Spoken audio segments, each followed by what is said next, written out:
Political activities ಆಗ್ತಾ ಇದೆ. ಇದು ಎಲ್ಲರಿಗೂ ಗೊತ್ತಿದೆ.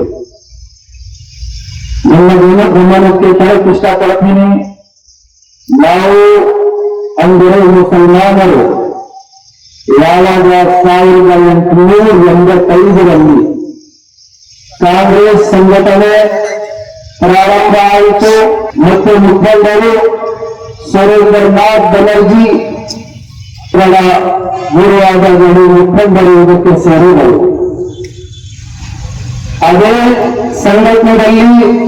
ಸಂಘಟನೆ ಕಟ್ಟಕ್ಕೆ ಪಕ್ಷನ ಪ್ರಾರಂಭ ಮಾಡಕ್ಕೆ 1885ರಲ್ಲಿ ಒಂದು ಮುಸ್ಲಿಂ ಮುಖಂಡರು ಸಯೀದ್ ಬದರುದ್ದೀನ್ ತಯ್ಯಿಬ್ಜಿ ಅವರು ಕೂಡ ಸೇರಿ ಕಾಂಗ್ರೆಸ್ ಪಕ್ಷಕ್ಕೆ ಅವರು ಜಾರಿಗೆ ತಂದರು.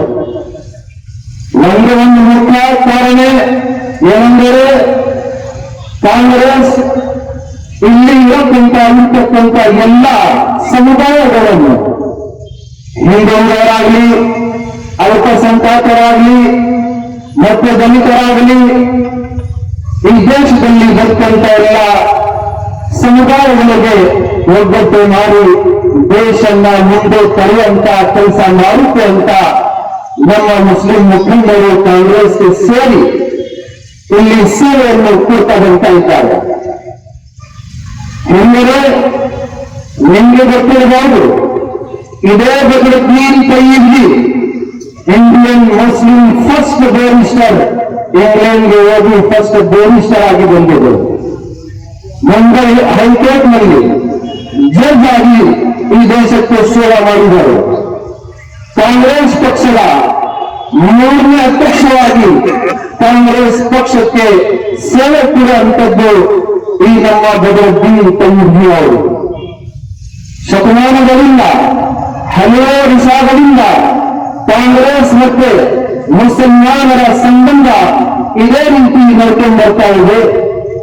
ನಾವು ಬೇರೆ ಜಾತಿಯವರು ಯಾವ ಕಾಂಗ್ರೆಸ್ಗೆ ಕೈ ಬಿಟ್ಟರು, ಆ ಸಂದರ್ಭದಲ್ಲಿ ಕೂಡ ಮುಸಲ್ಮಾನರು ಕಾಂಗ್ರೆಸ್ನ ಕೈಗೆ ಗಟ್ಟಿಯಾಗಿ ಇಟ್ಕೊಂಡು ಈ ದೇಶಕ್ಕೆ ಸೇವೆ ಮಾಡಬೇಕಂತ ನಿಮ್ಮ ಜೊತೆಯಲ್ಲಿ ಕಷ್ಟದಲ್ಲಿ ಸುಖದಲ್ಲಿ ನಿಮ್ಮ ಜೊತೆಗೆ ನಿಂತುಕೊಂಡು ಈ ದೇಶಕ್ಕೆ ಸೇವೆ ಮಾಡ್ಕೊಂಡು ಬರ್ತಾ ಇದ್ದೇವೆ.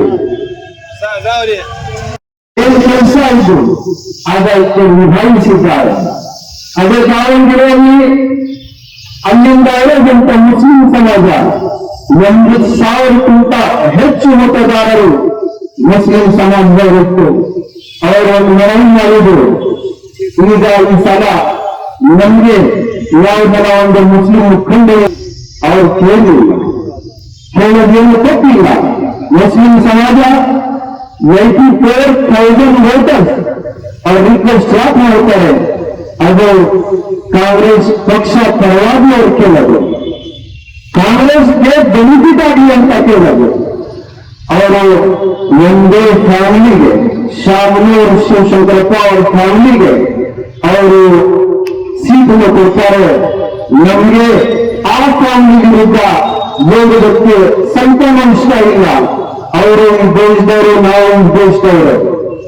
ನಾವು ಮುಸ್ಲಿಂ ಸಮಾಜ ವೋಟರ್ಸ್ ಮತದಾರರು ಹೆಚ್ಚಾಗಿರೋದ್ರಿಂದ ನಮ್ಮ ಮುಖಂಡರಾದ ಸಚಿವರಾದ ಜಮೀರ್ ಖಾನ್ ಅವರಲ್ಲಿ, ನಮ್ಮ MLC, ನಮ್ಮ ಮಾಜಿ ಮುಖ್ಯಮಂತ್ರಿ, ರಾಜಕೀಯ ಕಾರ್ಯದರ್ಶಿ ಆಗಲಿ ಅವರು ಕೇಳಿದ ನಿಜಾನೇ.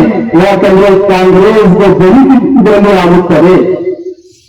ಬರೋ ಚುನಾವಣೆಯಲ್ಲಿ, ಮುಂದಿನ ಚುನಾವಣೆಯಲ್ಲಿ ಕಾಂಗ್ರೆಸ್ಗೆ ಬೆನಿಫಿಟ್ ಆಗಲಿ ಅಂತ ಅವರು ಸೀಟ್ ಕೇಳಿದರು. ಆದರೆ ಕಾಂಗ್ರೆಸ್ ಹೈಕಮಾಂಡ್ ಆ ಕೋರ್ಟನ್ನ ಅವರು ಕ್ಯಾಂಡಿಡೇಟ್ ಆಗಿ ತೀರ್ಮಾನ ಮಾಡಿದ್ರು. ಸಂತೋಷ. ಪಕ್ಷದ ಪದ್ಧತಿ ಇರಬಹುದು, ಪಕ್ಷದ ಪರಂಪರೆ ಇರಬಹುದು, ನೀವು ತೀರ್ಮಾನ ತಗೊಳ್ಳಬಹುದು. ಅಲ್ಲಿಗೆ ಹಂತಕ್ಕೆ ನೀವು ಅವಾಗ ಅವರಿಗೆ ಅಸಮಾನ ಆಯಿತು, ಅಸಮಾಧಾನ ಆಯಿತು, ಭರವಸೆ ಆಗಲಿಲ್ಲ.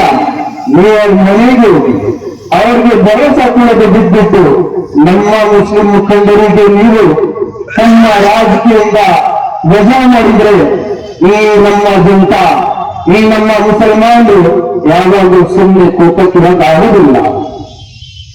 ನಮ್ಮ ಇಸ್ಲಾಂ ನಮಗೆ ಹೇಳುತ್ತದೆ, ಉನ್ಸುರ್ ಅಖಾಕ ಜಾಲಿಮನ್ ಔ ಮಜ್ಲೂಮನ್, ನಿಮ್ಮ ತಮ್ಮಗೆ ಸಹಾಯ ಮಾಡು, ಅವ್ರ ಜಾಲಿಮ್ ಇರಲಿ ಇಲ್ಲ ಅಂದ್ರೆ ಮಜ್ಲೂಮ್ ಇರಲಿ, ಅವ್ರ ಕುರೂರ್ ಇರಲಿ ಇಲ್ಲ ಅಂದ್ರೆ ಯಾವ ಜೊತೆಯಲ್ಲಿ ಅನ್ಯಾಯ ಆಗ್ತಾ ಇದೆ ಅವ್ರ ಜೊತೆ ನಿಂತ್ಕೊಳ್ಳಿ.